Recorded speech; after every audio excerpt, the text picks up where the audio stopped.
स्थायी भगवत प्रेम होने पर मनुष्य सचमुच आनंद में पागल बन जाता है।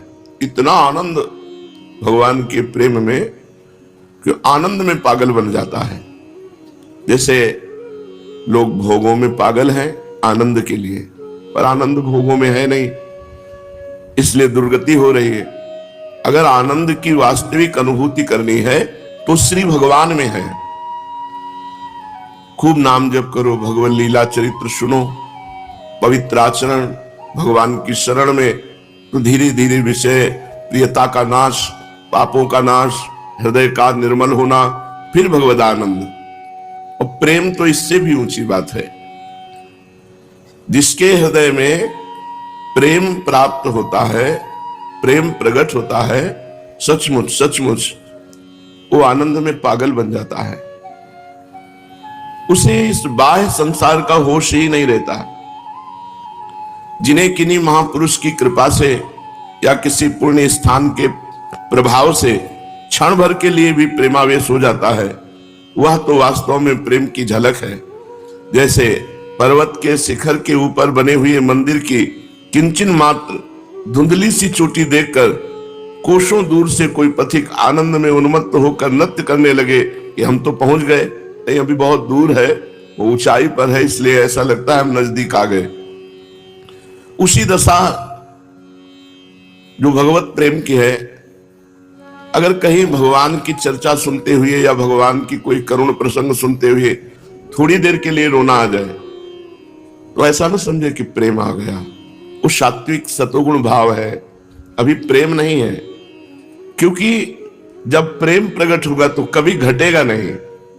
छिनई चढ़े छिन उतरे सो तो प्रेम न होई, अघट प्रेम पिंजर बसे, प्रेम कहावे सोई। छिनई घटे छिन बढ़े, थोड़ी देर भगवद आनंद में हम रो रहे हैं, फिर विषय आनंद, ये अभी प्रेम नहीं है। प्रेम प्रतिक्षण वर्धमानम, प्रेम प्रतिक्षण बढ़ता है, घटता नहीं। छिनई घटे छिन बढ़े सो तो प्रेम न हो। प्रेम कामना रहितम, कोई कामना नहीं हृदय में रह जाती। प्रेम सूक्ष्मतरम, बड़ा सूक्ष्म है। प्रेम अनुभव स्वरूपम, ये केवल अनुभव से ही जाना जा सकता है। प्रेम अनिर्वचनीयम, प्रेम वाणी के द्वारा वर्णन नहीं किया जा सकता। वास्तव में प्रेमी की स्थिति तो सदा एक ही रस रहती है। प्रेमी के हृदय में प्रतिक्षण अपने प्रीतम से मिलने की छटपटाहट रहती है। वह सदा अतृप्त बना रहता है।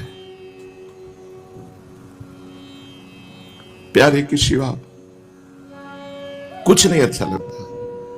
न बोलना, न खाना, न पीना, न सोना, न जीना। बस वो अपने इष्ट में, अपने प्यारे में दीवाना हो जाता है, तन्मय हो जाता है। उसका प्रीतम उसे चाहे या ना चाहे, इसकी परवाह नहीं होती प्रेमी को।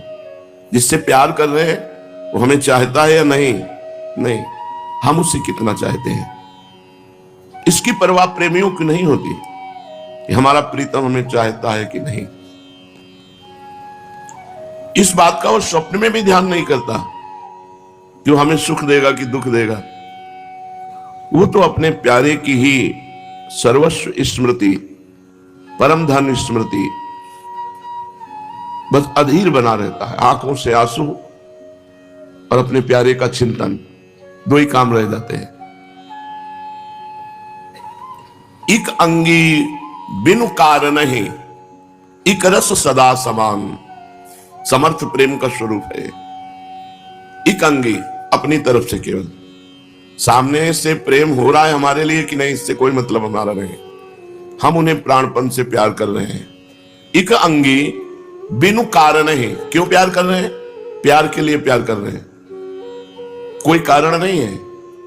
इक रस सदा समान, तो वो सदा एक रस रहता है। गनय प्रिय ही सर्वस्व जो सोई प्रेम प्रमाण, जो केवल अपने प्रीतम की स्मृति में ही डूबा है, और कोई चाह नहीं, कोई प्रत्युत्तर नहीं, बोले इसे प्रेम कहते हैं। एक अंगी अपनी तरफ से बिनु कारण, बिना किसी कारण के निमित्त के बिना एक रस सदा समान, एक रस सदा समान भाव से अपने प्रीतम की याद में डूबा हुआ है। महाप्रभु चैतन्य देव का प्रेम ऐसा ही था। उनकी हृदय कंदरा से जो भक्ति भाव का भव्य स्रोत उदित हो गया, वो फिर कभी घटा नहीं, उत्तरोत्तर बढ़ता ही गया। उनकी हृदय कंदरा से उत्पन्न हुई भक्ति भागीरथी की धारा ऐसा नहीं कि सावन भादों की क्षुद्र नदी की भांति थोड़े समय के लिए खूब ठिला के बाढ़ के चली, इसके बाद फिर घट गई। जेठ मास की तेज धूप पड़ी तो सब गायब हो गई बाढ़, ऐसा नहीं। उनके हृदय में जो प्रेम सरिता प्रकट हुई, तो उफनाती हुई श्री कृष्ण रूपी समुद्र में स्थायी रूप से मिली, कभी कमी नहीं हुई। उत्तरोत्तर बढ़ने वाली अलौकिक और अनुपम धारा, उसकी उपमा इन सांसारिक धाराओं से तो दी ही नहीं जा सकती। कहां भगवत प्रेम, कहां ये जड़ नदी। प्रेम अनुभव गम्य है। महाप्रभु जब से गया धाम में ईश्वरपुरी जी ने ये मंत्र दिया, तब से उन्माद अवस्था आने लगी प्रेम की, उनकी विचित्र दशा हो गई। वे भोजन कर रहे हैं, करते करते सहसा बीच में ही उठकर रुदन करने लगते, हा कृष्ण तुम कहां चले गए, हा प्राणनाथ तुम कहां हो। भोजन करते करते रास्ता चलते चलते पागलों की भांति नृत्य करने लगते हैं। शयन कर रहे हैं, सहसा उठे बैठ जाते हैं और जोर जोर से हा कृष्ण ऐसे कहकर जोरों से चिल्लाने लगते हैं। कभी कभी लोगों से बात करते हैं और बीच में ही जोरों से ठहाका मारकर हंसने लगते हैं। रात रात भर रोते निकल जाती, सोने का नाम ही नहीं। लंबी लंबी सांसें लेते रहते, अधीर होकर अत्यंत विरही की भांति हिचकियां भरते रहते और उनके नेत्रों से इतना अश्रुजल निकलता कि संपूर्ण वस्त्र गीले हो जाते। विष्णु प्रिया जी इनकी ऐसी दशा देखकर भयभीत हो जाती और जाकर अपनी सास से, सची माता से सब बातें कहती कि पूरी रात हो गई, 1 मिनट सोना नहीं, हा कृष्ण हा कृष्ण। सची माता पुत्र की दशा देखकर दुख से कातर होकर रुदन करने लगती। सभी देवताओं को, देवियों को मनाती कि मेरे निमाई ये होश में हो जाए, पता नहीं क्या इनको हो गया, हर समय हा कृष्ण हा कृष्ण। वे करुणा भाव से अधीर होकर भगवान के चरणों में प्रार्थना करती कि प्रभु आप जानते हो इस दीनहीन कंगालिनी विधवा के एकमात्र पुत्र के ऊपर एक कौन सा भाव आ गया है, यही हमारा सहारा है। अगर ये भी ऐसे रहेंगे तो क्या हमारा जीवन। कृपा करो प्रभु, दया करो। मैं कभी धन नहीं चाहती, भोग नहीं चाहती, सुंदर वस्त्राभूषण, सुस्वादु भोजन की इच्छा नहीं, बस मेरे प्यारे निमाई का जीवन अच्छा रहे, मेरी आंखों का तारा ये निमाई स्वच्छ और निरोग बना रहे, यही मेरी प्रार्थना है। माता बार बार निमाई के मुख की ओर देखती और उनकी ऐसी दयनीय दशा देखकर अत्यंत ही दुखी होती। अब महाप्रभु जो भी काम करना चाहते उसे पूरा नहीं कर पाते। काम करते करते उन्हें अपने प्राण प्यारे श्री कृष्ण की याद आ जाती और उन्हीं के वियोग में चिल्लाने लगते, हा कृष्ण हा प्राणनाथ, और बेहोश हो जाते। ठीक ठीक कोई कार्य न कर पाना, भोजन भी नहीं कर पाते, स्नान संध्या पूजा ये सब बंद हो गए। कृष्णाकार वृत्ति,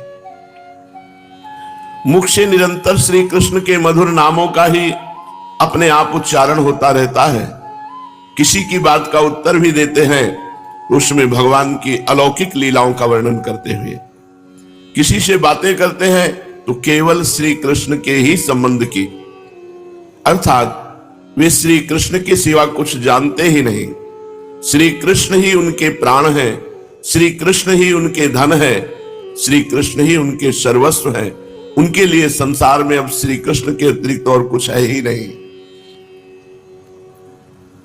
महाप्रभु के जो विद्यार्थी जन थे, जब सुना कि गुरुजी गया धाम की यात्रा करके लौट आए, तो एक एक करके महाप्रभु के घर आने लगे, पाठशाला में चलकर पढ़ाने की प्रार्थना करने लगे। सबके बहुत आग्रह करने पर प्रभु पाठशाला में पढ़ाने के निमित्त गए, किंतु पढ़ावे क्या, मानो सब शास्त्र एकदम भूल गए हो, बस कृष्ण नाम ही याद रह गया हो। पाठशाला में गए तो श्री कृष्ण नाम कीर्तन शुरू कर दिया।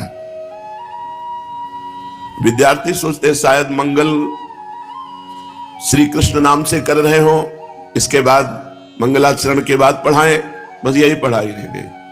कृष्ण कृष्ण कृष्ण कृष्ण कृष्ण कृष्ण कृष्ण है। उन्मत्त होकर कभी नृत्य करते, कभी गान करते, कभी रुदन करते। श्री कृष्ण का नाम ही एकमात्र सार है भैया, पढ़ने लिखने में कुछ नहीं रखा। महाप्रभु कहने लगते, कीर्तन हुआ, कहने लगे भैया इन शास्त्रों के पढ़ने लिखने में कुछ नहीं रखा, श्री कृष्ण का ही नाम एकमात्र सार है, मधुराति मधुर है, उसी का पान करो। इन लौकिक शास्त्रों से क्या अभीष्ट सिद्ध होगा? प्राणी मात्र के आश्रय स्थान तो श्री कृष्ण ही है। संसार की सृष्टि, संसार का पालन और संसार का नाश एकमात्र श्री कृष्ण की इच्छा से होता है। श्री कृष्ण आनंद के धाम हैं, सुख स्वरूप है। उनके गुणों का आर्त होकर गान करते रहना मनुष्यों का परम पुरुषार्थ है। इतना कहते कहते महाप्रभु रो पड़ते और उच्च स्वर से कृष्ण नाम उच्चारण करते। इन बातों को श्रवण करके कुछ विद्यार्थी तो आनंद सागर में निमग्न हो गए। वे तो बाह्य ज्ञान शून्य होकर परमानंद का अनुभव न करने लगे, और कुछ जो किताबी ज्ञान रखने वाले थे, भट्टाचार्य और शास्त्री बनना चाहते थे, जिनके जीवन का एकमात्र चरम लक्ष्य था विद्वान बनना, समाज प्रिय बनना, वे कहने लगे गुरुजी आप ये क्या बातें कर रहे हैं, आप वो पढ़ाइए जो पहले पढ़ाते थे, हमें इन बातों से क्या प्रयोजन, हमें तो हमारा पाठ्य पुस्तक का पाठ पढ़ाइए। हम यहां पाठशाला में भक्ति तत्व की शिक्षा लेने के लिए नहीं आए हैं, हमें तो व्याकरण, अलंकार, न्याय आदि पुस्तकों के पाठकों को पढ़ाइए। जो पुस्तकों के पाठ है तो हम पाठक हैं, हमें वो पढ़ाइए। विद्यार्थियों की ऐसी बातें सुनकर महाप्रभु ने कहा भाई आज हमारा स्वास्थ्य ठीक नहीं है,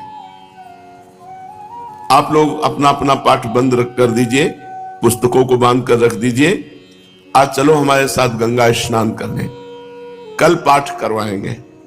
इतना सुनते ही सब विद्यार्थी अपनी अपनी पुस्तकें बांध दी और प्रभु के साथ गंगा स्नान के निमित्त चल दिए। गंगा जी पर पहुंचकर बहुत देर तक जल विहार होता रहा। रात्रि हो जाने पर प्रभु लौटकर घर आए और विद्यार्थी अपने अपने स्थानों को चले गए। दूसरे दिन महाप्रभु फिर पाठशाला में पहुंचे। जब प्रभु गुरु आसन पर आसीन हो गए तो विद्यार्थियों ने अपनी अपनी पुस्तकों में से प्रश्न पूछना आरंभ किया। कोई विद्यार्थी पूछता सिद्ध वर्णों सामान्य बताइए।